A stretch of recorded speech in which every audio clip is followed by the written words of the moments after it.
Happy Thursday, everyone. Welcome. My name is, for those unfamiliar, Jack Gorsline. I'm an investigative journalist, and I'm the founder of Psychedelic States of America. And I am honored today, this evening, to be hosting a fascinating conversation on the future of psychedelic ministry, brought to you in part by our friends at Psychedelics Today, and joined by two leaders of what I think are undeniably two of the most trailblazing psychedelic religious institutions in the world right now that have come together for a pretty incredible and precedent-setting partnership. So without further ado, I'd really like to introduce our panelists. First up, Paul Ryder, founder of the Congregation for Sacred Practices. Paul, tell everybody a little bit about you, CSP, and why we're here tonight. Yeah, well, I'm Paul Ryder. The congregation sort of came out of a response to Michael Pollan's book, How to Change Your Mind. I read it and thought, oh no, that the medical model had sort of begun in broad daylight, beginning to co-opt all these sacred medicines for medical purposes. And so we founded the congregation really as an institutional counterbalance to the kind of psychomedical model. And along with that came founding a seminary to teach people how to hold this work in a spiritual and religious environment, which is different than psychedelic assisted psychotherapy. And from that we've had I guess we've got about 150 students and graduates now, and probably delivered, I don't know, a couple thousand ceremonies to members of the congregation. Personally, I've been involved in education pretty much my whole life. I think I tried to teach the kid next to me in first grade how to read. And from there, it just kept going, teaching swimming lessons, and then eventually teaching leadership, and now teaching in a seminary. Spent a lot of time in school, have a bachelor's in physics, a master's in social and developmental psychology, and a PhD in myth and religion. So it's a full gamut of education. My last full-time faculty job was at the University of San Francisco, running graduate level training, graduate level programs there. So that's a little about me. I live in Washington, D.C. There's a lot of activity going on not far south of my house regarding all the things now that have gotten stirred up by the most recent executive order. So yeah, it's a good time to be here sitting in this space. Incredible. And we'll dig in a little bit more here in a bit to what makes CSP's accredited status as a psychedelic seminary, an institution of higher education, so precedent-setting, especially when it comes to this fascinating new partnership you have with Singularism. So, Bridger, tell us a little bit about Singularism's origin story, and in particular, the precedent-setting federal case that brings you here today.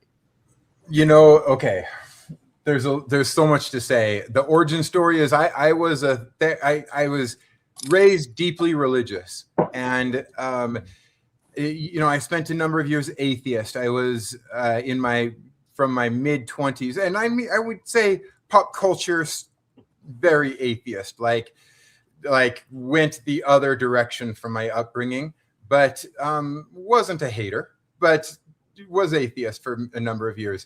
Mm-hmm. I was a therapist. I was a successful therapist. I was working with the upper echelons of society, we'll say, living in Hawaii and doing well as a very special, very specialized therapist. I discovered psychedelics in my early 30s. It was a few years, arguably a little bit in my 20s as well, but it was a few years before I started using them for their therapeutic and spiritual value.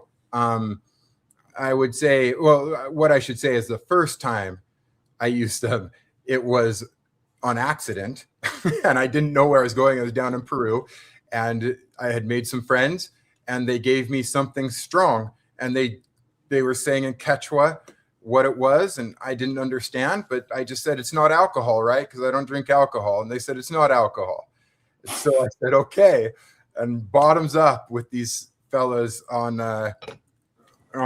it was New Year's Eve many years ago. And so it was the beginning of for me.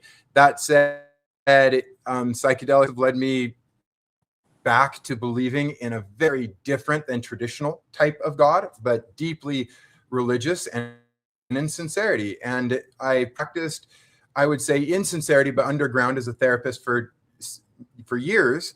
And then I just said, I do not like this vibe of practicing underground. I don't like that I can't be open. This is America, where we do have religious freedom. And I also didn't want to appropriate indigenous cultures, but I want to honor and respect them deeply. And so I founded this as a contemporary religion. And I wrote the city, I wrote the police chief, I wrote the district attorney and the city council, mayor. I wrote them all. And I just said, hey, I'm opening a mushroom treatment center. And I said, it is understandable if there are misconceptions. And if you'd allow me the opportunity to clear them up. Remember this, Brandy? I said, and I had my lawyer write a letter with me. And it is the nicest letter anyone could ever get from a lawyer on the other side. And they said, we basically just said, hey, in peace and gratitude, we are opening this treatment center and you guys are welcome to come for a tour. And we'd answer any questions in complete transparency. And that's where it all started. That was on September 6, 2023 that we started. So about 3 years ago. And I had practiced for years before that. I eventually, in 2019, I didn't even renew my therapy license because I didn't want it to complicate my ability to do this. But I have always said we are a clinically influenced religion, squarely in the religion sector, but that we can be clinically influenced, philosophically influenced, and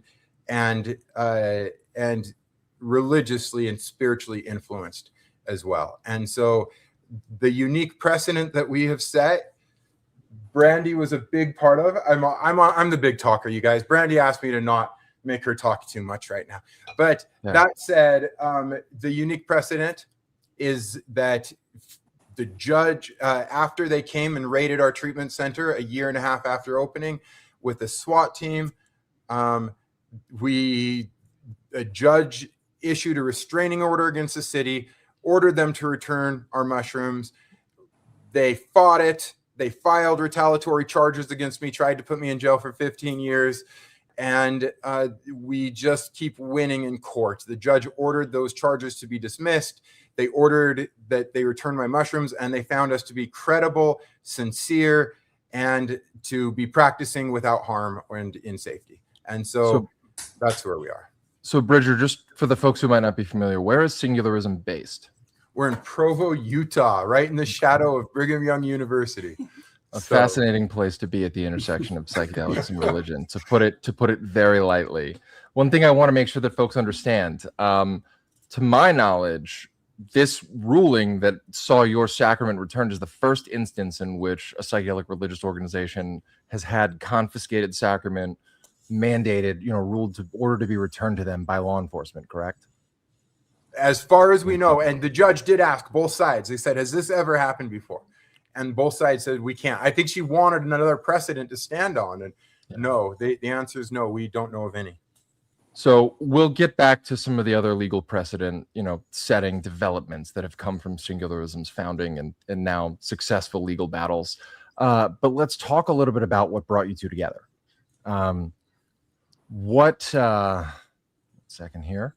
So you're working in two very distinctly different entheogenic organizations. It's not the same spiritual ideology, but you're bridging the gap and bringing a new standard of ministry training together. Can you tell us a little bit about the origins of your partnership and then what it is actually going to do? What does this new partnership mean for your respective congregations? Bridger, we'll start with you. I was going to say start with Paul. We'll start with Paul. Paul, go ahead, sir. I think, there's a story behind it, of course, that we were both at the Harvard Religion and Psychedelics Conference. So that's a hotbed of people meeting each other that are in this sort of religious use space. And we literally bumped into each other. We weren't intending to meet each other. And I was like, oh, well, you're interesting. And we got to talking. And about 3 hours later, we had been sitting actually just behind Rick Doblin and his entourage, sort of ignoring all that and just talking to each other, and realized, one, we had a lot of core philosophy in common. One of the big ones is that we're non-sectarian. We don't want to be exclusive. We don't want to say this is the only way. We don't make truth claims in the same way that a traditional religion would. We don't, have a council where we promote our doctrines to the exclusion of other people's doctrines. So we both felt good about that. We both prefer the medical model, the spiritual model and the religious model over the medical model. And so, so much of this work is now in the hands of big pharma, that and training around the medical model, that we were like, hey, both of us don't approach these sacraments that way. And I think the other thing that even before I met Bridger that I really appreciated about reading about his settlement was that their core doctrine was that you are the author of your own scripture, and that the medicine ceremony, what is spoken is your scripture, and it is studied as your sacred text. And that was something I could get behind and say, yeah, we believe in that everyone is building their own path to the divine and is on an awakening path, as people move through their own religious and spiritual development. So those were the things we had in common, and why it felt like it made sense. So Bridger, what else did we have? What did you see that we had in common? One thread point here I want to make sure that we touch on is, Bridger, can you better define to folks what the federal ruling is surrounding this expanded definition of religion that your case has set? And Paul mentioned it, but I want to make sure people get the full scope, and then we'll talk about why bridging that together, no pun intended, but acknowledged, with an actual psychedelic seminary is just such a no-brainer for where you're headed next. Okay, so it wouldn't have happened without Brandy. She's not going to let me volley this one to her, so I'll answer this one as well. But the definition was very limited. It's called the Myers criteria. And the Myers criteria basically says, as one vital part of the criteria, that a religion claims to know the answers to life's biggest questions. And so they turned to me in court. They had asked us a bunch of questions that we hadn't even thought of, like, would you let a member of the KKK participate with Singularism? We're like, that's a good question. We don't have an excommunication process. We're here to help sick people. So, but the bottom line was that the criteria says you have to claim to know. And so my opposition in cross-examination said, do you know, Bridger, the answers to life's biggest questions? And I said, no. And anybody who says they do is a fraud. And the judge looked at this and said, well, yeah, why? She, I think, did not completely agree. So she found that not only did we meet the Myers criteria, but she said, I also have the power to expand that criteria with a new precedent. And she says, I find them to be existentially humble. Let's say that was Brandy's doing, Brandy being the humble one. And the truth is, let's say that they're existentially humble. And she said, I find that a religion can either be, and I'm paraphrasing, but can either claim to know all of the answers to life's biggest questions, or maybe also be existentially humble and not claim to know those things, as this religion does. And that changed the definition of religion, which is what got so many people excited, because it does change a lot about the history of religion and how we've defined it in the past. Fascinating. And I think is worth continuing to discuss as even beyond the scope of this conversation. The new age psychedelic religious movement, if you will, continues to evolve. And speaking of, as a good segue, one of the things we discussed in our pre-interview yesterday is how much more common it is to compete rather than collaborate, both over the history of organized religion across millennia, right? Even though If you trace the origins of all the Abrahamic religions, it's pretty clear. Same source, different interpretation. Competition, both in the ruthless for-profit psychedelics industry that's emerging, but also in the history of organized religion, is undeniable. And what you're doing is you're bucking that trend and coming together to collaborate. Why is that so important for the new age entheogenic religious movement? And why is what you're building so special? Bridger, we'll start with you and we'll bump back to Paul this time. Oh, I have such strong opinions about that because it must be the future of religion. And I want to talk. I want to do a whole seminar about this. But if I can be brief, the history of religion is that it has a terrible reputation, and for good reasons.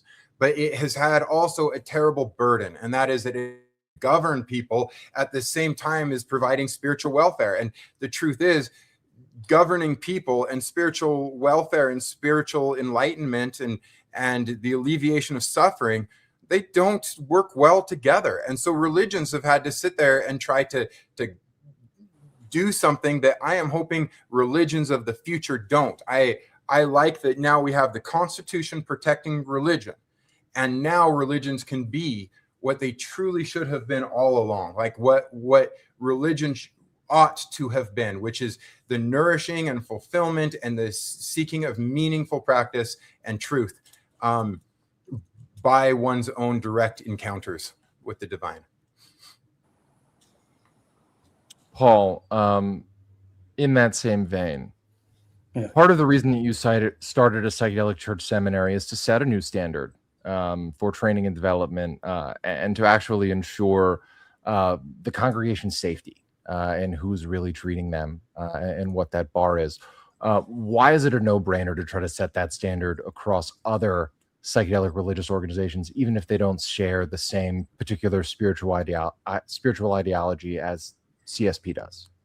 Yeah, I think it may be because I'm sort of a university brat in that sense of everybody can come and study whatever, and that there's not there may be some general feeling among the faculty that they are all trying to move toward greater knowledge and greater experience and greater embodied knowledge in our case, but that environment where we began really thinking like, okay, we started with training people to work in our church, and really part of the expansion of our own minds was meeting Bridger to say, well, hey, you need training and we need a place to send graduates, so why don't we operate like a regular seminary where people that are interested in a broad range of entheogenic studies can come and find their way of working through and learning and growing, and in our case perhaps get a master's or a PhD in the process, and then they would go back to their origin. They would go back to the tradition that sent them, and I think in some ways it came out of the Graduate Theological Union at Berkeley, where there were 7 seminaries that all got together and said, you know what, we're all going to cross-pollinate, we're all going to teach everybody else's stuff. And then if you're a Jesuit, go back and be a Jesuit. If you're a Presbyterian, go back and be a Presbyterian. If you're a Buddhist, go back and be a Buddhist. And that this kind of open architecture really felt like the appropriate way for people to really do their own search, their own internal work, their own practice, get it for themselves, and then take it back to the communities that they came from.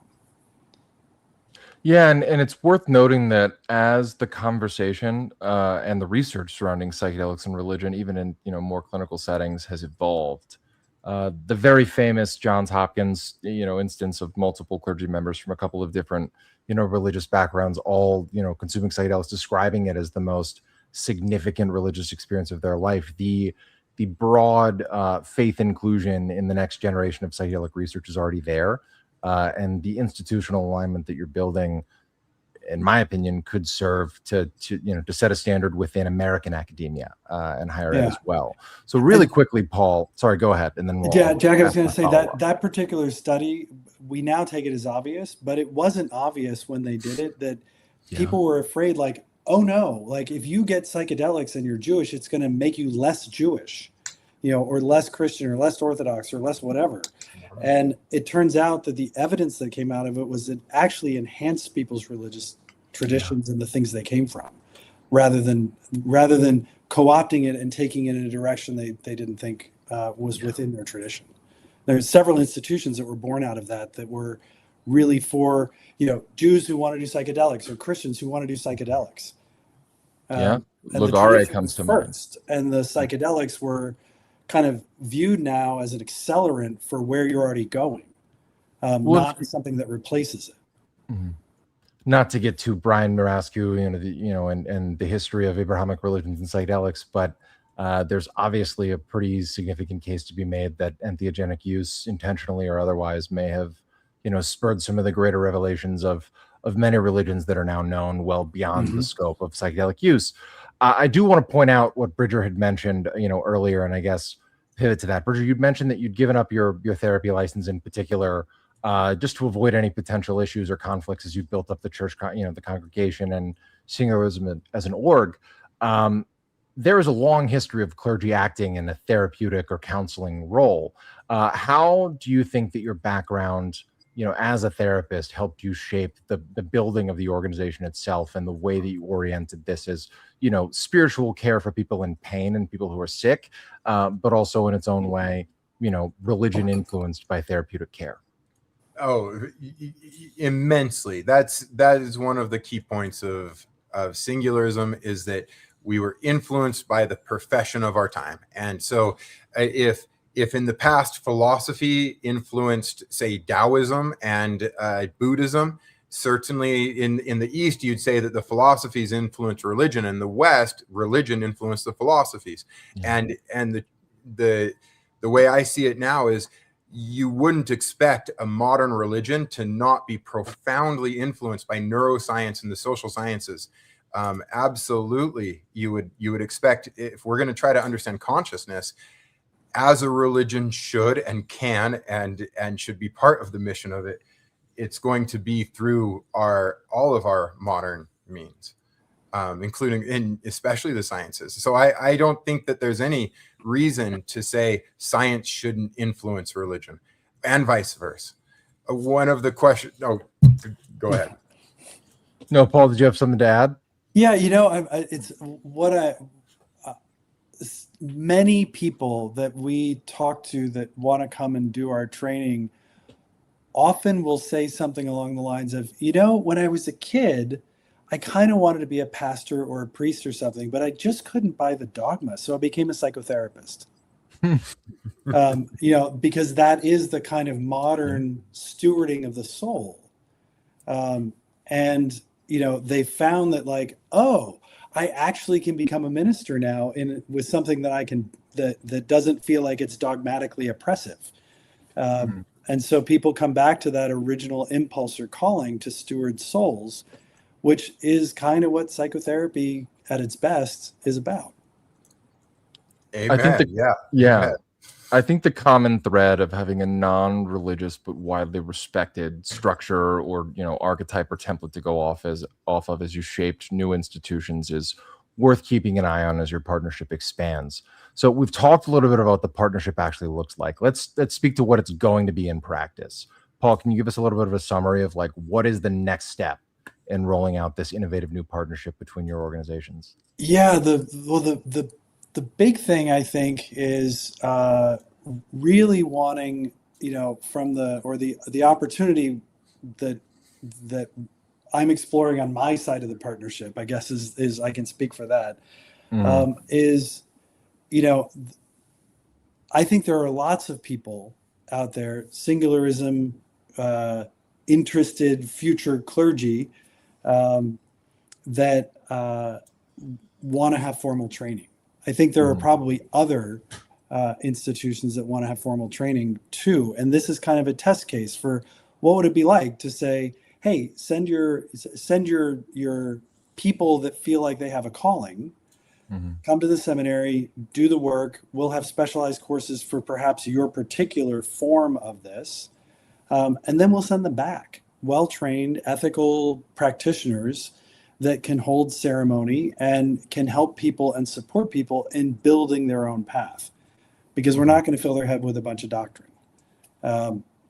So I think that's the thing that feels like it's evolving on our side. I think the thing that I'm excited about for graduates to be able to come to Singularism is that, you know, they can take a court order and they can staple it to the front door of their clinic or their church or their community center or whatever and say, leave us alone. Yeah. So these well-trained, ethically functioning, highly skilled practitioners don't have to do this in their basements anymore.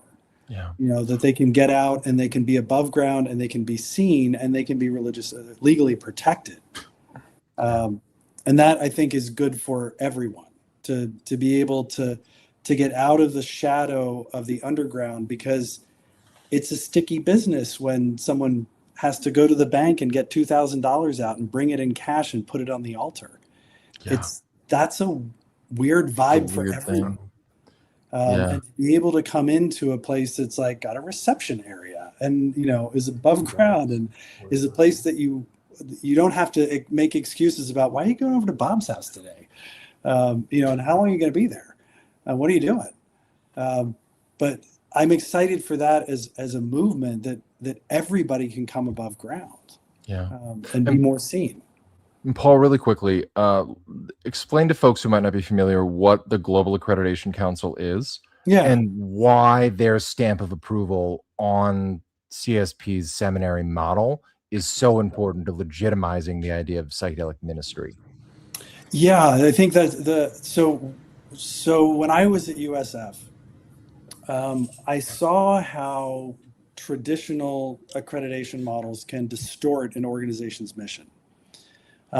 The Jesuits in particular who run USF, their stated mission is to be a teaching school, first of all, and to enroll first-generation college students in the cities in which they're founded. So the University of Seattle is Jesuit, University of San Francisco, Jesuit. Yep. When the accrediting body came to town, they had all these matrices about who's publishing and who's got a PhD and whether a master's is good enough and how many different people are allowed to be in which categories in teaching.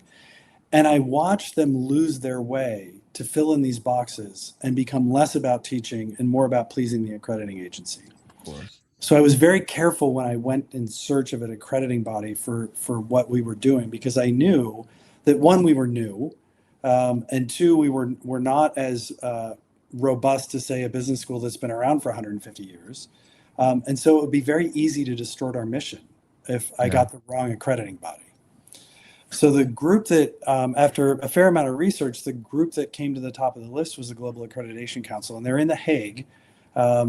And they specialize in looking at all the things that WASC, the Western Association of Schools and Colleges, I think, is a credentialing organization for all the Western schools. Mm-hmm. They specifically look at things that are new and emergent. So schools that are about human potential, schools that are about religious experience, schools that are hybrid, schools that are for adults, schools that have online requirements. So they have a very different rubric for evaluating, and they didn't distort our mission. They really wanted to know what they were doing, and they gave us a bunch of good ideas about how to formalize our training better before they would accredit us. Yeah. And so it was really a partnership in the accreditation rather than hey, here's the bar, jump over it, which wasn't what we were looking for. And they've had a lot of experience. They've been around, I think, for like 30 years. Yeah. So they were able to look at the work that we'd already done and said, yeah, we get what you're doing. Here's what we would say that you would need to add to be accredited. We added those things and they said, okay, we've done it. It involved a lot of paper, but that's okay. It was worth it. And it was worth having an outside organization come and say, yeah, we see what you're doing. Here's the standards we think you need to be meeting. Here's how we think you can get there. And we made those changes. Yeah, just a general pro tip to anybody watching. If you're thinking about starting a psychedelic business or organization of your own, find a way to get it looped in somehow in the Netherlands or The Hague. You'll be grateful for the international legal protection in the long run.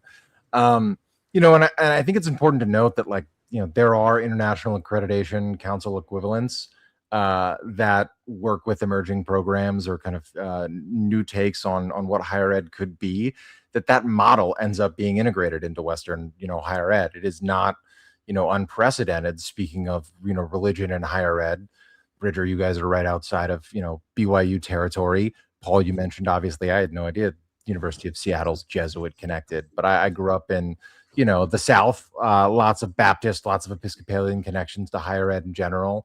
It is not a foreign concept, and being able to usher in some sort of standard, of curriculum, et cetera, into higher ed across any number of institutions that are already working in ministry but might want to integrate psychedelics is going to be fascinating to see. So, Bridger, pivoting to you, one of the things that's so fascinating that we talked about in our pre-interview yesterday is your rigorous screening process for members, which could play a really key role in helping define essentially the application process for the next generation of psychedelic ministers.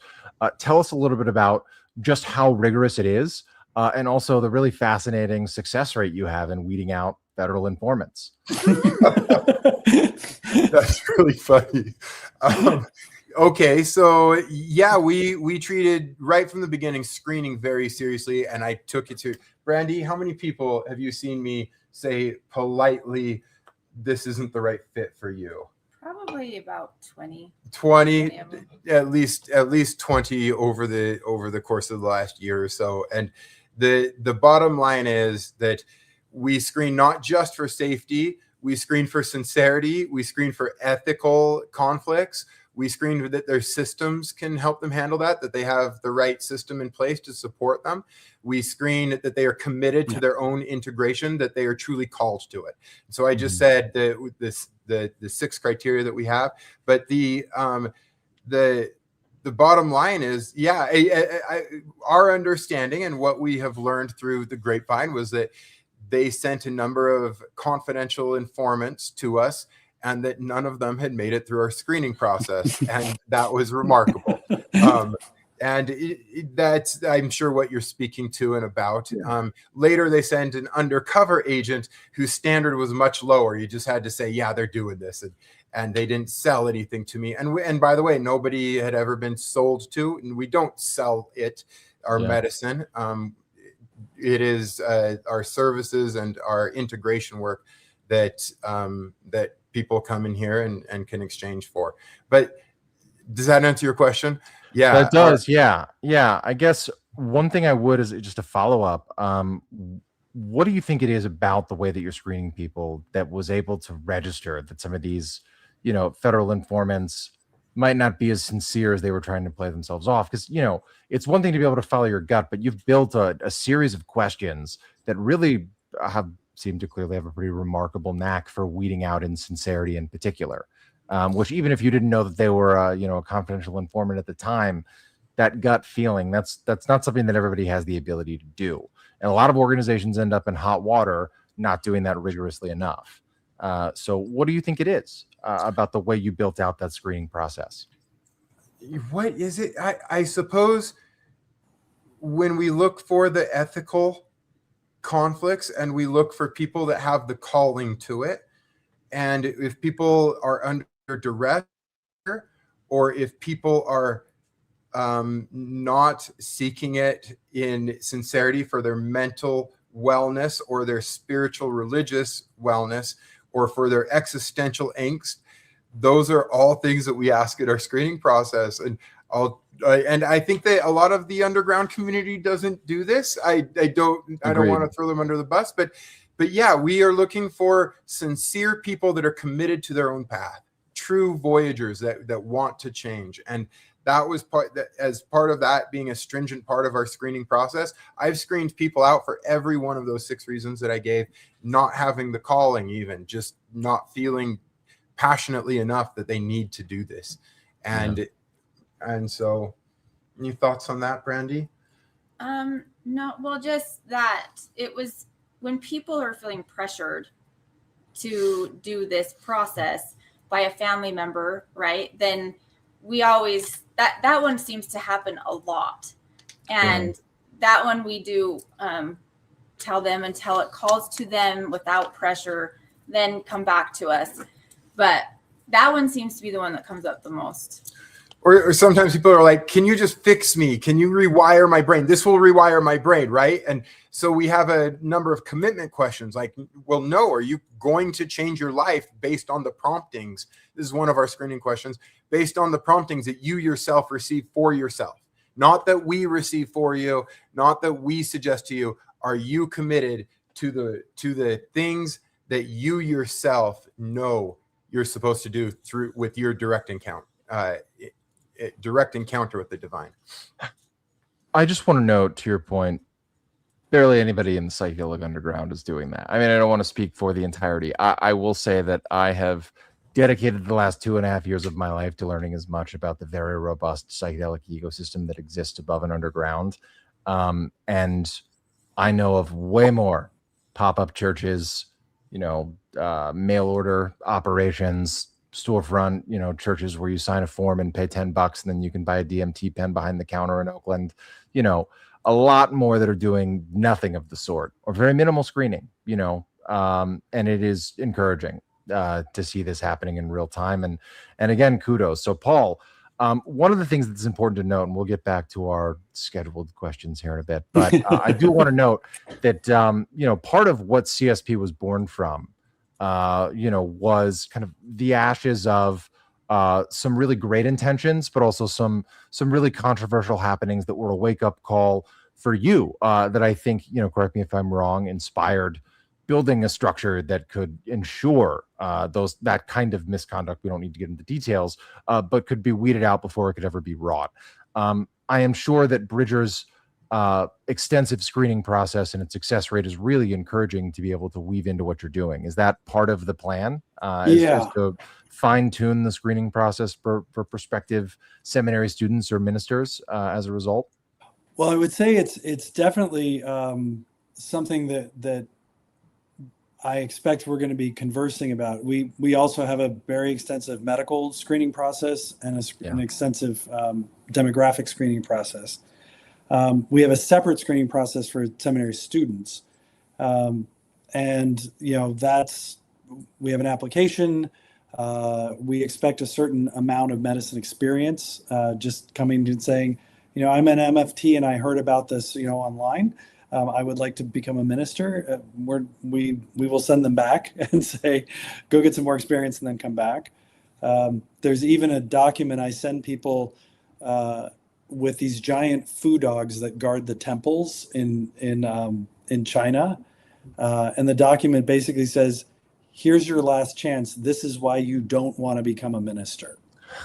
And really build the case for why this is a terrible idea.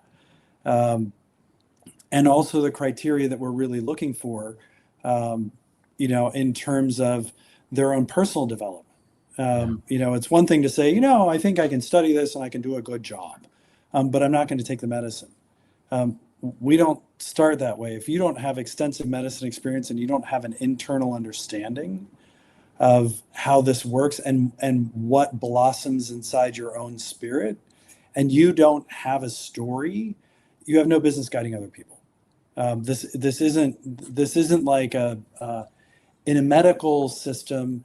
You don't need to have cancer to prescribe cancer drugs. In fact, has nothing to do with whether you have cancer or not. But when you're talking about trauma, or you're talking about growth, or you're talking about these very delicate and emergent inner spiritual states, you gotta have that experience. You can't take people someplace you've never been. And so we spend our entire first year before we ever let them touch sacrament in a year we call formation, where they're developing their own spiritual practice, they're doing their own work, they're working on maybe some spiritual practices they've never tried before to see if that does anything for them. Then we talk about ministry as a way of supporting people. Nobody gets to touch any sacrament yet. It's only in the second year. And then at the end of that first year is when I send the foo dogs out and say, you really don't want to become a medicine carrier, and here's why. And the the reason those are there is that those who push past the food dogs are ready to be in the temple, but they've got to want it. They've got to come after it, and they've got to know what they're coming toward. Yeah. Bridger, anything to add on that note? Well, no, but I did want to go back to one question you asked a moment ago on how our relationship and partnership works, which is part of this meeting. And that is, yes, we both have schools. Paul's an accredited university, and I am a humble and small certification program for clergy. And what we have decided to do is Paul's accepting my clergy courses as electives within his program. So if you get my certification, it counts towards his programming, or the CSP programming. And on my end, I am allowing his training and students that do CSP's program, Congregation of Sacred Practices, to anybody that does their dosing and their safety and follow the protocol that they're trained in under his program, and also complete the practicum for that to suffice for my credits in the certification for us. And once screened geographically, we can protect them. And so when Paul mentioned you'd like us to nail to the door the protection and the order, we will be very selective about who we can protect and the sincerity about it. But we want to invite people to apply and to become ordained ministers in each organization. Yeah. Yeah, that brings to mind, as a brief aside, the Sugarleaf Church, which has long been around and pushing, cannabis, as a sacrament, and has a long history of cropping up whenever there's a legal defense, on behalf of a, psychedelic or cannabis religious organization without a broader lineage to attach to, and ushering them in as a Sugarleaf Church congregation underneath that umbrella, so that they have, the legal protection. And it's to their credit, it's worked. Charges have been dropped, etc. But I think what's particularly encouraging is that you, and it segues well into my next question, you plan to be just as rigorous, in evaluating who gets to put that 99 Theses equivalent. This is what we're doing. This is the precedent that sets it, under your umbrella, as you are as you're screening potential members, let alone, potential students. So to that point, let's talk a little about ongoing accountability, responsibility, and oversight. Paul, we'll start with you, because as I've written about a little bit for Double Blind Magazine, CSP also has a pretty innovative ethics committee structure that is constantly evolving, but working to keep that standard across ministers' active practice. How do you see that playing into what Bridger is building, and what have been some of the cornerstone lessons in establishing that ethics committee so far?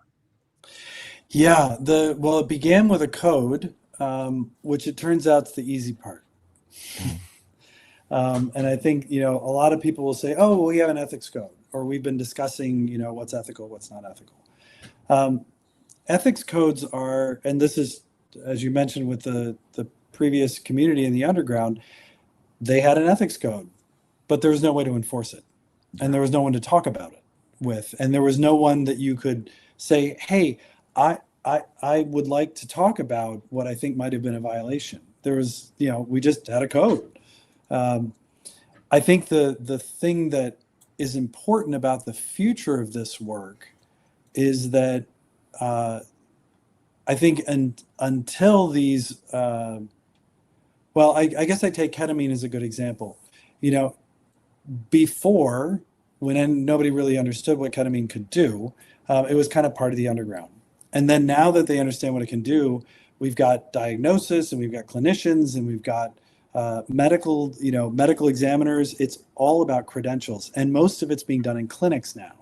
It's not being done, in the living room anymore. Yeah. And I think that that's also true for where this whole field is headed, is that institutional affiliation is going to be the thing that gives you, that gives people comfort and trust that if I go to this institution, then I'm going to have a better chance of being protected, because in our setting, we have an ethics code, but we also have an ethics committee. And anytime there's an inquiry, We go and we appoint a small subset, and they go investigate, and they come back with recommendations. And we have to balance, both the part of this that is, hey, there might have been a misunderstanding, there might have been confusion, this could be improved. What can we do around repair and education? And then also, when there are standards that are violated, what consequences can there be? Because in the underground, there are no consequences, other than maybe your peers wagging their fingers and saying, you really shouldn't have done that. But in the case of what Singularism is offering and what we're offering is you can lose your license. You can lose your ordination. There's something at stake if you don't abide by the ethics codes. Yeah. And, we're very clear, we will work with people, especially around the first and second violation, if it's found to be a violation. But we do have a 3 strikes rule. It's not a forever repair and educate, repair and educate, repair and educate. At some point there's a line and you're done. And that's part of keeping this work sacred, and it's part of keeping the public safe. Mm-hmm. We also, along with our ethics committee, everyone is required, beginning in their second year of training, to have a mentor that they meet with at least once a month. It's a requirement. It's in our database. We will follow up. And then they're also, in the years 3 and 4 and beyond, everyone's required to be in a peer supervision group, or a supervision group in years 3 and 4 led by one of our faculty. So forever, you never don't need mentoring. You never don't need supervision. There's no point at which nothing new will happen. We're talking about psychedelics. It's the point of them to make something new happen.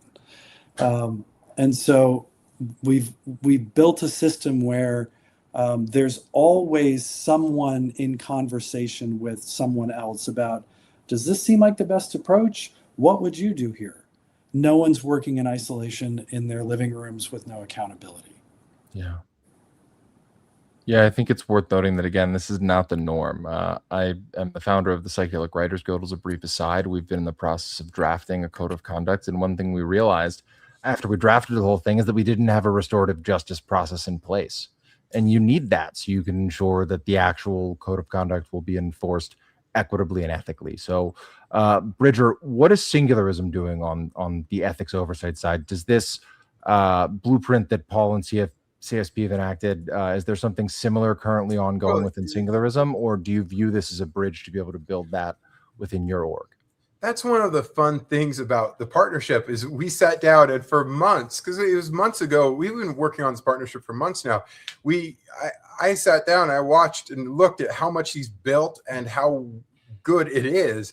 And I got tired. I just got tired watching, thinking about how much it would take to build this. And I said, this is why I want to allow somebody to do this. I want to say why I'd want to partner with somebody specifically who has this built, and in part because what I'm going to say is just like the state of any state says you must have to be licensed clinically. They say you must be in good standing with your certification body. So if you're a social worker and you are also licensed with the state, they won't license you if you are not in good standing with your certification. And that's what I'm doing here is I'm saying, look, if you're not in good standing with Paul's certification process, and that is the route by which you became a Singularism practitioner, then yeah, you wouldn't be a Singularism certified anymore. And what are we doing? Well, we have a lot of things going on. We have a rigorous training program and a lot of protocol that we want to train on. And one of the fun things I was saying that Paul and I did was we sat down and we kind of compared notes and we said, who has the greater level? And we were like, okay, so CSP is a little bit more like I have it cinched up when it comes to therapeutic touch.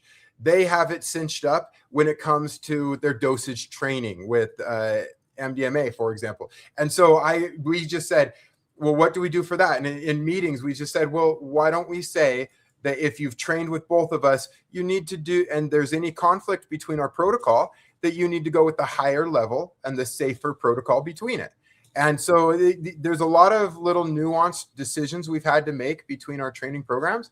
But the truth is, together we are training an elite force of psychedelic practitioners that have been screened for their sincerity and their commitment and their abilities, and at the same time have had the most, I want to say, rigorous training and protocol and access to to boards that monitor ethics. Incredible. So we're coming up on time, but I want to make sure that we touch a couple of questions before we get to questions from our audience. 163 strong. Thank you so much, everybody who's tuning in. We so appreciate it. Paul, this next one's for you specifically. You've spoken a lot, and you mentioned earlier about CSP's founding really being a response to the Michael Pollan How to Change Your Mind psychomedical framing of psychedelics as a next-gen therapeutic tool, however you want to define that, which is obviously often treating substances as isolated treatments rather than something that's sacramental and your ongoing use of to evolve your spirituality and heal yourself, or, as you say, awaken. How does this new joint project and partnership with Singularism help preserve the intention of that sacred communal root, of psychedelic religion itself and psychedelic sacrament, while also providing that clinical framework required to train legitimate, therapy professionals, ministry professionals? Yeah, I think the preservation it's an interesting story for me. I did grow up like Bridger as a religious kid. I had my time of like forgetting all about that, and then coming back to it. And I think the what's interesting is in my own journey when we applied to the IRS to become a religion. That's a funny story all by itself. Why does the IRS declare you a religion? Yeah. But they ask you a bunch of questions. And, I've watched myself over time, it's like, well, what are your core beliefs? So I wrote down my core beliefs. It's like, I didn't notice I had those core beliefs. Do you have special holidays? Do you have special texts? Do you like all the things they ask you? Do you have special songs you sing? And I began getting like, this is real for me. It's not just answering a bunch of questions, but this is actually how I orient. And so we've evolved even our language. We used to, use the standard word medicine for what we do, and we started calling it sacrament. And so one of the ways, and it's helpful for the Myers test, we have members of our congregation. We don't have clients. We have ministers. We're not facilitators or practitioners or therapists. We work with sacrament. We have ceremonies, not journeys. And all of that begins to feel different and begins to help people. When you say to someone, here's the medicine for the day, there's a very different feeling in the room than here's the sacrament for the day. It's a completely different environment and feeling. And the orientation is still, I'm diving into myself. I'm learning about me. I'm connecting to whatever it is that has been animating. I often say the thing that's been staring out from behind your eyes since the day you were born. What is that thing? What is that aliveness that's inside of us? That's a different question than how do I get rid of my anxiety? And so really the training, the experience, the language, the way we hold the ritual, we'll sing the directions, we'll drum, we'll rattle, we'll use these different stimulus, or interventions to inspire some opening in the soul. And that's different than, so let's go back and revisit those memories and try to work on getting rid of this feeling that you have. So it's really a different orientation, I think, to the work. And the interesting thing is when people come in, they often come in with, I'm anxious, I'm depressed, I have this trauma, I have this history, I have this childhood. This stuff works so well that within 6 months, often people are going, okay, I feel a lot better. Now, what am I doing here? Like, what's my role on the planet? Like, what kind of life do I want to build and do I want to be living? They're no longer focused on the symptom. They're focused on their own flourishing. And those are spiritual and religious questions. Those are not psychological questions. Yeah. Those are not diagnostic questions. And it happens really fast in this work that people, will start with like, I have this set of things I want to work on. And all of a sudden they're over here within 6 months to a year, building a new life for themselves. Fascinating. And again, I think did that get to your question? I feel like it did. No, I think you nailed it. I think I've got a lot to chew on there that follow-up interviews with both of you will eventually cover, I'm sure.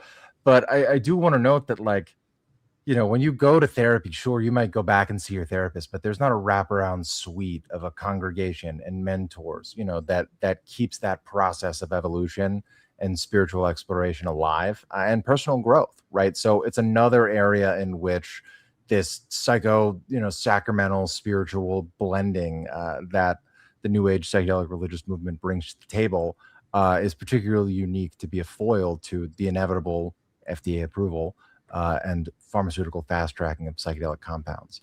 So Bridger, we'll get to questions here in a second, but I want to give you a chance to respond, and offer any thoughts about how the sacramental, and ancestral roots of, what singularism has been born into might actually be enhanced by a more rigorously clinical clergy training program through this partnership.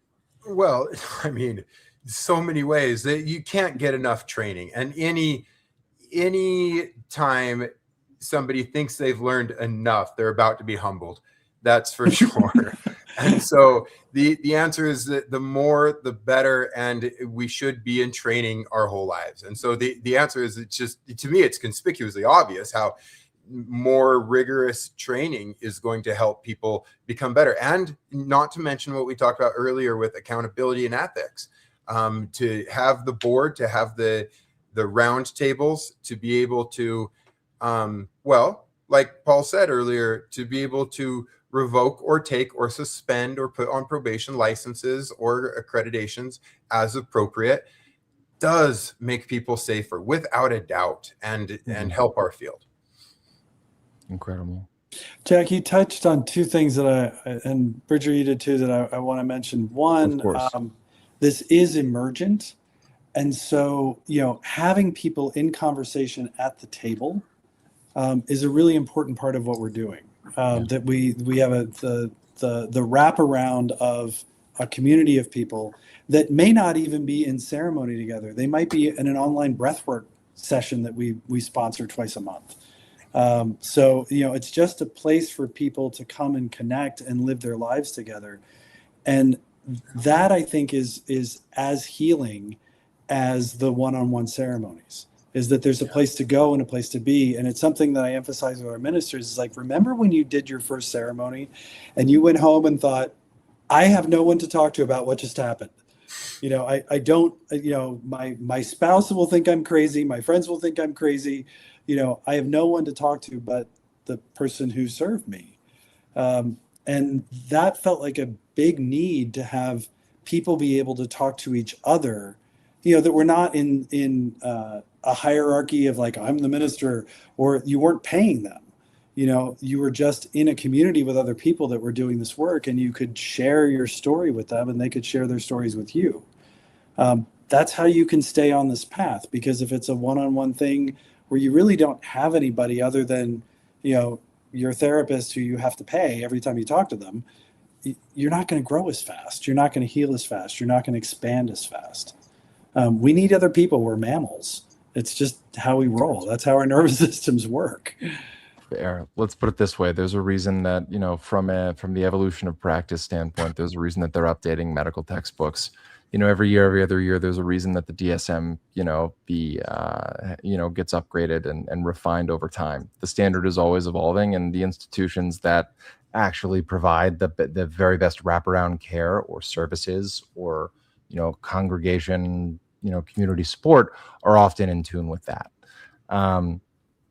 We're going to get to questions here in a second. I have two final questions for both of you. First is, who else, in your opinion, beyond the scope of CSP and Singularism, should we be hearing from in the New Age psychedelic religious sphere, if you will?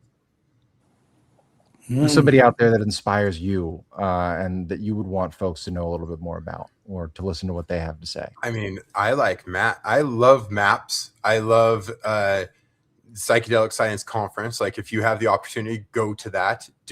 I'm afraid of listing all the people because I'm afraid of who I'll leave out, though.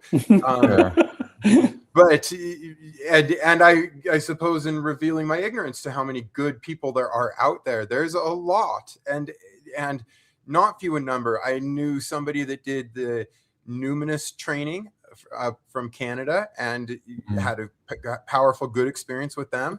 And so I've heard good things about that.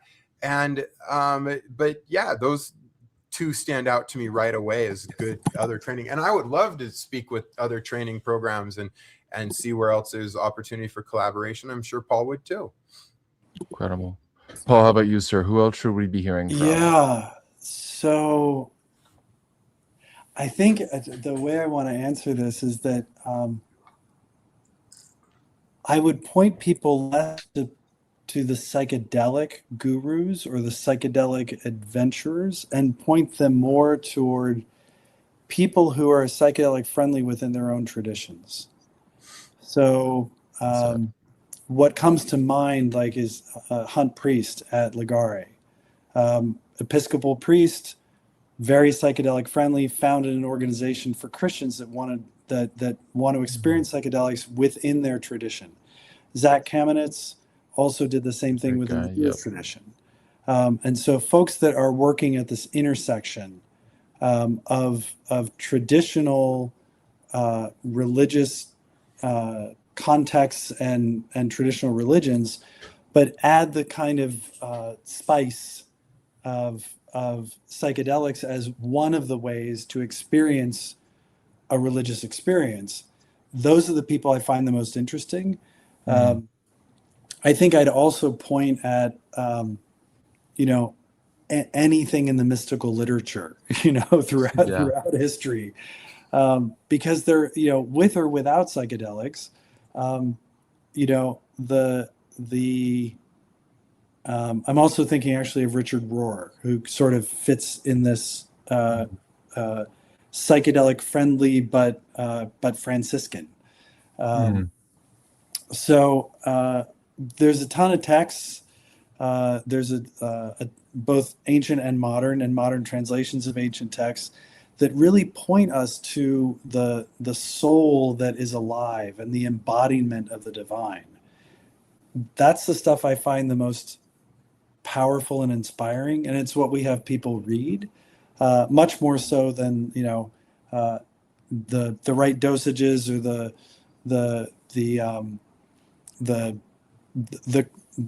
the most recent study on CAP scores with veterans. All that stuff is important, but it's not necessarily soul nourishing.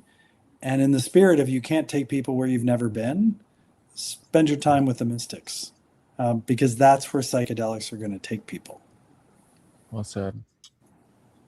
So I'm going to drop a link in the comments section right now for those who might be interested in learning more, but I want to hear from Paul and from Bridger. For those who are tuning in today and aren't already members of your congregation, how can they get involved? How can they learn more? What would be the next steps they would take to throw their hat in the ring and get involved with your congregations? Well, for me, I have a very humble and simple introduction course. And if you do this 10-hour course, for right now, it's actually discounted to $350. It's usually just $500. So I made it as low as possible so that everybody could do it and decide if they want to do more with Singularism or not. But and so you can go to my website and find that. I think you're about to drop the link. And Paul, well, Paul's website is thorough and in depth and has lots of training on it. And go ahead, Paul. You have So www.sacredpractices.org/training is the official announcement. That was my radio announcer voice, if you couldn't hear the change. But I think the one thing I do want to say is if you are inspired and ready, we have a cohort that starts Wednesday that we're, the fall semester starts on Wednesday of next week. So if you find that all of a sudden you've said, this is it, please apply immediately. We'll try to get the admissions committee to schedule an interview with you on Monday or Tuesday, and we can get you a decision as quickly as we can. I'll add that Brandy and I are both doing Paul's first year programming as well, or probably more, but we're committed to the whole first year of it as part of our partnership. And Paul and his crew are going to do ours as well. And so when I say I'm excited to do it, I'm not saying just idly or promoting it as an affiliate that's not involved. And by the way, to Paul's credit, he called me and said, we don't just want you to do this like a partner that like can show up for class. He's like, if you're going to do it, do it. And we accepted the call. And so that's where we are today. I'm excited to do Paul's entire program. Yeah. Folks, it has been truly an honor. I'm excited to continue to track and to cover all that you're up to. I want to open it up, as we've discussed, to questions from the audience. Folks, wherever you're tuning in from, Facebook, YouTube, Twitter, we'll never call it X, LinkedIn, Twitch, wherever. Chime in. We would love to answer your questions. I am here to moderate, and we'll open up the comments for about 10 to 15 minutes if we've got time for it. Bridger, yes, sir. Did you have something you wanted to say, Bridger? No, Okay, all good. I was just making sure we weren't frozen. We're wondering why we're blurred, because we're not blurred on our screen, but we're blurred on YouTube. So we'll try to figure that out. I think it might be different feed to feed. I think that might just be here on our live stream, and I'm not sure that it's consistent across the other platforms that way. So we'll figure it out. Let's go ahead and go to questions and answers. All right. Don't be shy. I used to manage rooms full of 8th through 11th graders. If I could cold call the audience right now, I totally would. But I will start eventually goading you. It might not work out in my favor, but how many live listeners did you say? I can see on YouTube we've got 40 right now alone. We got 186 across all platforms. That's a big deal. Very so you guys out there turnout. with questions, ask away. There's no way Paul and I covered everything right now, so please do. Got one right here from Ryan Hightower. I'm so excited about the Oversight Committee for Clergy and Practitioners. Beyond screening, is there or will there be any required education for voyagers or participants before participating in ceremony? Great question. Thank you, Ryan. Paul, do you want to start? Sure. Yes, there is. We have been looking at trying to standardize that and create a course, essentially. Right now, that is all done through, the setups. So there's at least 3 sessions before you start, and a lot of that it's only 3. It's a minimum of 3. If you need more education about it, then there's usually more time with your minister. Mm-hmm. We have not yet created the course that we'd really love to create, which is like, so getting ready for your first journey. Here's what you need to know. Our folks deliver that in person. The ministers are, well trained. They have checklists of all the things they're supposed to make sure they say. But I do think that there's some value in creating a kind of, hey, you're getting ready for your first journey course. Right now we have something, we hand out, give a document to people about their first journeys or their second journeys. But we don't yet have the groovy, and I would love to have it slick, welcome to your first experience. Yeah. Sounds like to any harm reduction, psychedelic, safety focused organizations out there, it seems like a ripe opportunity to team up. Speaking of partnerships. Partnerships and funding. In a previous life, I was an instructional designer, and I would love to write that course if we had the money to produce it. Yeah, that's always the limit for these things. Bridger, anything to add? Like you have pointed out, there's always more to learn and add, and I think that that's going to be something fun. And between the two of us, I think we're going to be able to custom a lot of courses like that. Like say, okay, what is the prep course? What are the needs spiritually? What is it in our case with Singularism? We're not dogmatic, but we do have some simple basic doctrines that we believe are universal and that are accommodating and to everybody and to all beliefs. And we're excited to teach those. And so there is so much to teach and to learn and to explore, and most of all from each other. You asked earlier who we should name, and I want to say, if you're listening right now, there's got to be some gurus listening right now with 186 enthusiastic people about this. But I'll add, listen to yourself and your own mind and your own divine encounter. And so, yeah. Also, we've got another great question here from Jake Lewis. Are classes and training all done in person, or is there a virtual option? It's a hybrid. We started out with everybody in San Francisco that lived pretty close to where we were, and pretty quickly it became clear that the interest in this was from all over the place. So we've led trainings in San Francisco, we've led trainings in Boulder, we've led trainings in the Bay Area, and also in the East Coast and DC most recently. I would say the normal class format is over the semester. There's typically 7 modules, 7 3-hour Zoom calls, 7 prep sessions. There's typically in between those Zoom calls at least 1 small group meeting. All of that's live, nothing's recorded ahead of time. And then there's 2 in-person weekends. And so when we come live to practice skills with each other, or to do ceremony together, or to do some of the things that you can only do in person. After all, entheogenic ceremonies are done in person.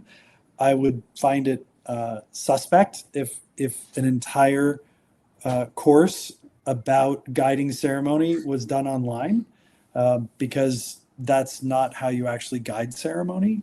And then the other thing is, in the second year, everybody has live trades. So they get to play the role of the minister, the role of the observer, and the role of the participant twice with each sacrament and in each role. So there's 6 trades, and those are all live.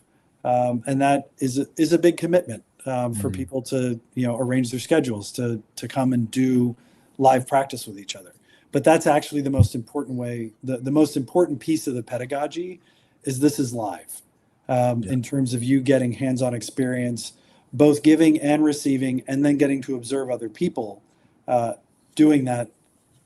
I'd like to imagine that my lectures are really the catalyst, but the real catalyst is people practicing it with each other.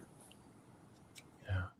And Bridger, you mentioned you've got the kind of the intro, next steps to ordination, and the entry-level course. Is that administered online as well as in person for folks who might be in the Provo region? That's exciting. Online? So in the past, I have trained in person only, and I have said, okay, we can now start to put them online. So what I'm doing is I'm separating my practicum from my courses. So all the courses are going to be online in entirety.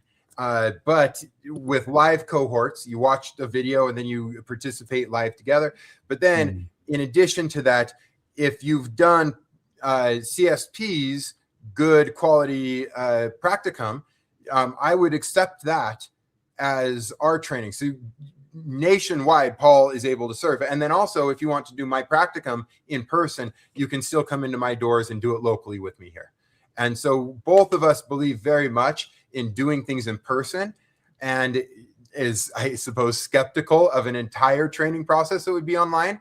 And so now with Paul out of state, not locally to me, you can do it nationally. And with locally here in Utah, you can do it with Bridger and Singularism under our training here. And so that is what is exciting.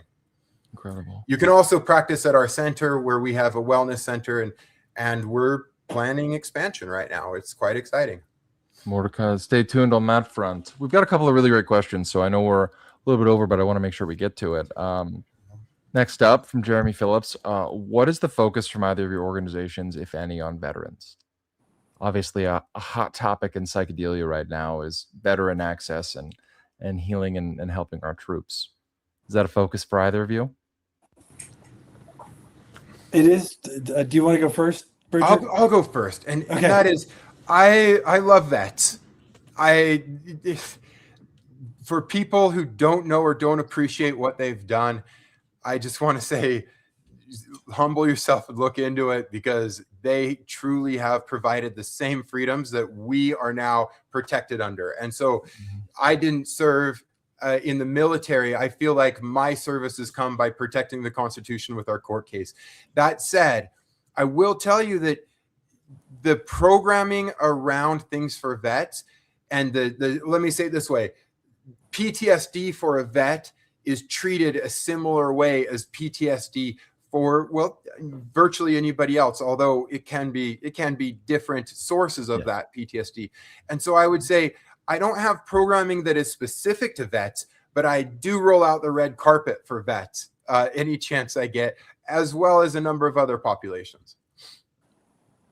Amazing. Yeah, I think I guess a couple of things I want to say. One, I'm a Navy brat. I grew up in Annapolis. I had an appointment to the academy, decided not to go, decided to go somewhere else instead. And it's always been in my heart, because I grew up around it, that what the military life is, maybe is the right way to put it. And it is distinct. It's different. I remember being a kid, and my birthday, the Blue Angels would fly over for commencement at the Naval Academy, and I was like, I'm going to be a fighter pilot one day. Yeah. Unfortunately, I hurt my back, and that was the end of that. But so how that translates, my personal interest, how that translates into what we're doing is we do have of the folks that we've trained.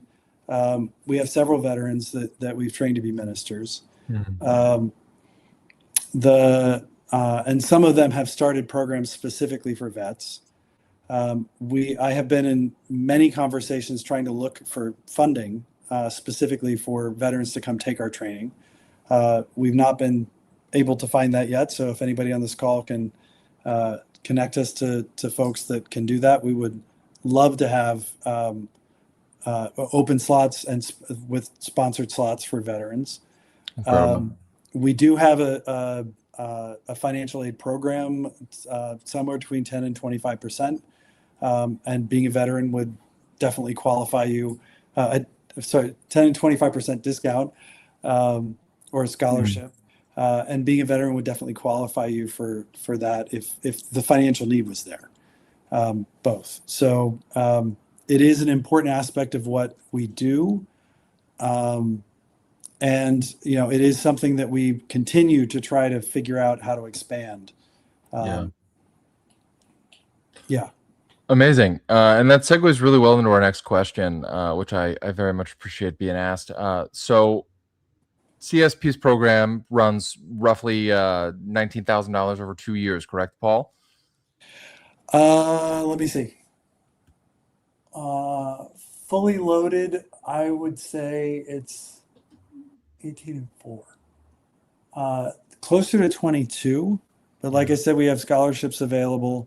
Which is sorry, and it's over 2 years. It's and it's a 4-year training. I think, just to be clear, there are also electives that you can, if you've already done that kind of training, like there's an elective that you have to have some energy and bodywork training. If you've already done it, great. Then we certify that you already did it. But if you haven't done it, there will be requirements for you outside the core training. And so don't overlook that part when you're wondering and budgeting, how am I going to do this? Remembering it's also spread out over 4 years. It's not a 1-year training. Yeah. Yeah, and I think that is really worth honing in on. Off the top of my head, I know that there are, licensed facilitator training programs in Oregon and Colorado that are about a 6-month timeline, but will run you 10K. So it seems, at least in comparison, the value, the extended community, et cetera. And also, it's worth noting that very few psychedelic churches that I'm aware of that are offering direct training have a robust financial aid program for said training. It's rarer in the retreat space than you'd think. The second part of this question is what I think I'm really excited for Paul to talk about, which is that talked a little bit about sharing the rapid orientation of participants towards purpose and meaning, during and after ceremony and as a part of their work in the congregation. But does that often orient towards service? And what is CSP doing in regards to service, both ministers and members? Yeah, I would say yes, for sure, because it's as most of the time, I would say when people get kind of out of their own need for healing and survival, they very naturally orient toward other humans. It's kind of how we're wired. So I haven't found a whole lot of ministers or members that have said, you know what, I feel really great. Thank you for all the work we've done. I'm now going to go really be great at exploiting other people. It almost always moves towards service quite naturally. That said, we're not very subtle about directing people. Since we're starting next week, if you decide to enroll in the training, the small group conversation you will have each other is, how is this work going to help the polycrisis? The very first conversation we have in a small group is exactly about that. How is this, these are experienced people. This isn't new for them. They're all studying to be ministers. But from the very beginning, we want to connect people to, this is not, sort of like old school Buddhism where it's like, I'm going to go meditate in the cave. And then when I'm fully enlightened, I'm out of here. See you later. We're not oriented that way. Yeah. There are enough things going wrong in the world that each of us, along with finding our own awakening path and finding our own healing, is finding our own path to service. And so that's built in. And I think in some ways it's inevitable. Almost everyone I know that has a big experience and has their heart filled with love naturally goes out and tries to connect other people and find ways to alleviate suffering. The one is a consequence of the other. Yeah. And we do put our finger on the scale to make sure that happens. So, think about how this works with the polycrisis. Yeah. We've got one more question after this, but Bridger, anything to add about the idea of service? And do you think that service, and orienting singularism members towards, service to others could become, or is it already a part of the foundation of what you're building? I think that all we do is serve, and everything we've done is service. Yes. And I filter people that have the calling to this, both as voyagers and as practitioners. We look for people who have that calling and who are humble, but also very competent in what they do. That's what we're looking for. I also want to say our answer, Paul challenged me on this about a month and a half ago. He's like, Bridger, I just listened to your whole concept of the religion, and he's like, what answer do you have to the suffering though, Bridger? Right, Paul? You were like, the suffering. Do you know what my family's been through this weekend? It was kind of a big thing, and the truth is I reflected on this for weeks, and the answer is I want to help our trainees in this introduction course that I'm doing to find their own answers to the big problems of suffering. And so when in court, when they said, do you know the answers?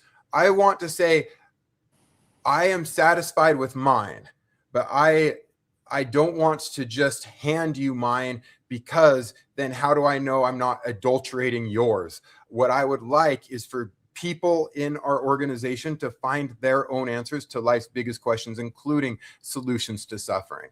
And so our doctrine, if we have doctrine and not dogma, but our doctrine is going to include to find your answers. And that's what I'm excited to teach about.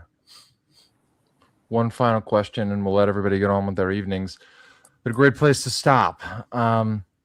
Are you both using similar sacraments, or do they vary? I think this is one of the most interesting things about both of your organizations and the case, Bridger, of course, that you guys beat. And what are the perks of taking both trainings? Do they overlap enough, or do they vary enough that it makes it worth doing both? Bridger, we'll start with you, given the multi-sacrament implications here. we won in court on mushrooms, and that those to our, I want to say, the police honored us by returning our mushrooms, and I won on mushrooms. And there's some part of me that I say mushrooms are the core. That is what I have always felt passionate about. But the answer is, the answer is that in due time, I'm going to have more announcements coming that I'll call you about, Jack, to help release first. But in due time, yes, the laws that we won on protect multiple substances that we consider sacraments. And so while that hasn't been what we've won on, it is absolutely part of our future as the legal pathway allows us to, and as is cleared by my lawyers. So yes. Yeah. And I'm not talking about distant. I guess I've alluded even too much. I can't help myself. But it's not even distant. This is near future we'd like to talk about. So yeah. I love a good 11th hour tease. Well done. You know how to keep people on the hook and keep them coming back for more. We're excited. I'll just say we're like stoked about it, right, Brandy? Yeah. I'm excited to hear more in the near future. Paul, take a swing at the first question. What sacraments is CSP? And we are a multi-sacramental church. We're a multi-sacramental training program. We actually license by sacrament. And so there's a general ministerial license, but then you will be licensed to serve particular sacraments because they are all different. They require specialized training.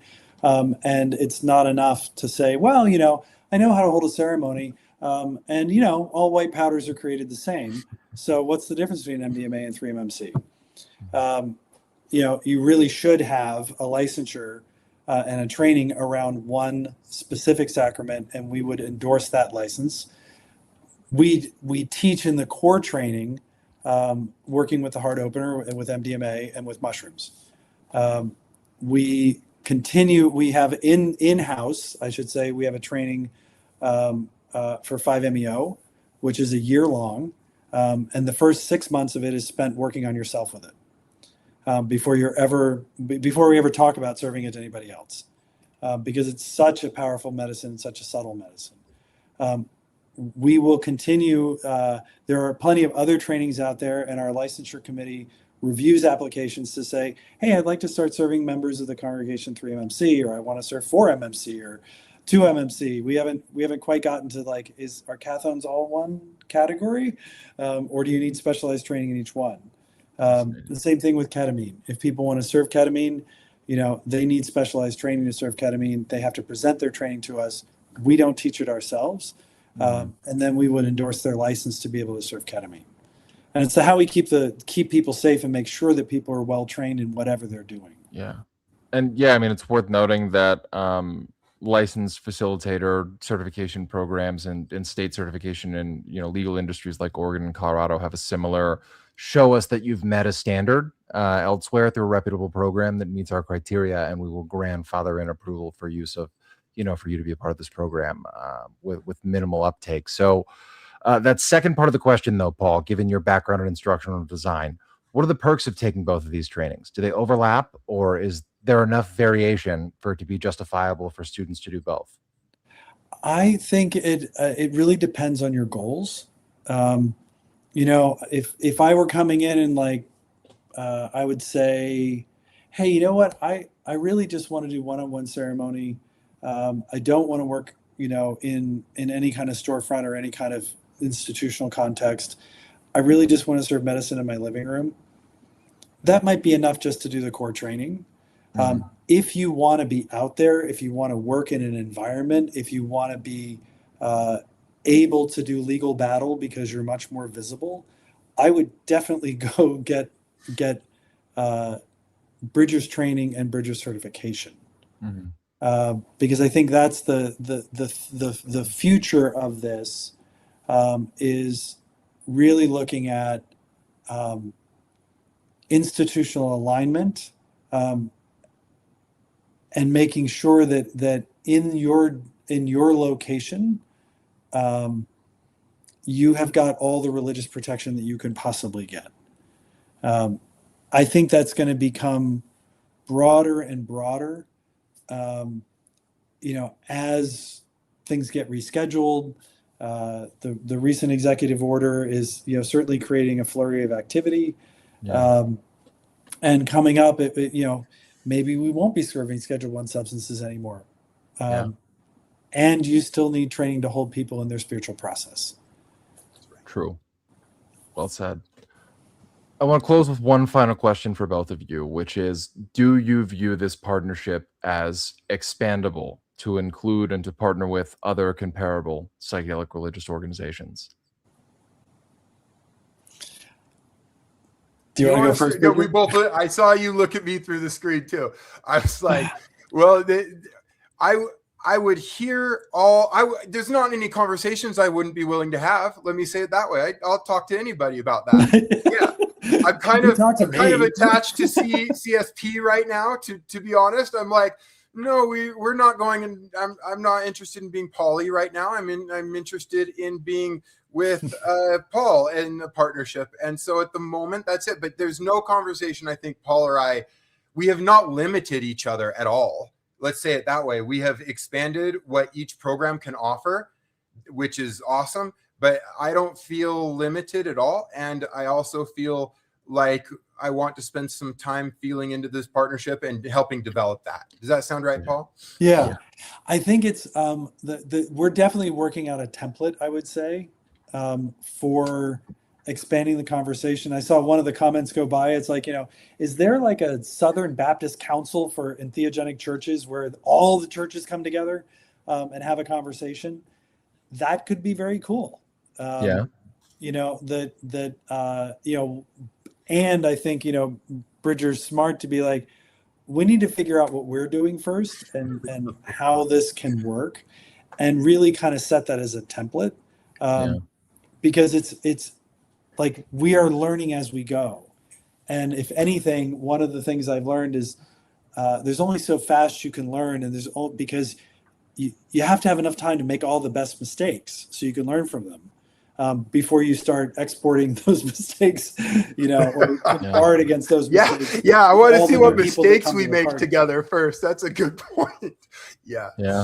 That's Bridger. Anything to add, sir? Oh, I'm just humbled and thankful that so many people attended, and I'm honored today. I would be just as excited to share Paul's links as my own. And I would say, if you have any inkling right now to just go up and sign up for our newsletter on our websites, or if you may let me make a shameless plug here, because I'm not good at it. I'm not great at sales, but if I could just say, go and sign up for our low risk, and it's on discount by 30% until next week. Right now, go to our website, find the link for our introductory program. We're stoked. It starts September 3rd, and for 1 week it's 30% off. We'll be sure to include all of the information in the show notes, so keep an eye on YouTube and anywhere else you might be watching the stream for some information on that. Of course, we will disseminate clips and further information. Folks, thank you so much for being here. Paul, Bridger, Brandy, it has been a pleasure and an honor. And a huge shout out to you for being here and organizing us and moderating and making it possible, because listening to the two of us talk to each other would not have been a very interesting live stream. So thank you for organizing us and keeping us on track. I appreciate it. Thank you for giving me something to write about in the first place. And I, for one, would love to be on a fly on the wall of any long form conversation you two are having. So I guess with that, we'll say goodnight. My name is Jack Gorsline, for those unfamiliar, founder of Psychedelic States of America. This has been a conversation about the future of psychedelic ministry with Paul Ryder and Bridger Lee Jensen of the Congregation for Sacred Practices and Singularism, respectively. Thanks for tuning in. We'll see you soon.